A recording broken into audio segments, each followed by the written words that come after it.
In this video, I will be showing you how to download Atom IDE. So let's get started. First thing, just Google Atom IDE. We'll be having the official link atomeditor.cc. Just click it, and here we will be having the download option. Select that. We'll be directed to their GitHub page.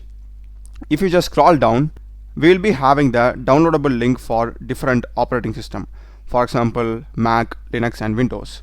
So if you come here, we will be having this Atom setup 64bit.exe. Just select this. This is around 190 MB in size, so just be patient. Once the download is complete, just open it. So we will be getting Atom is being installed. It will launch once it is done.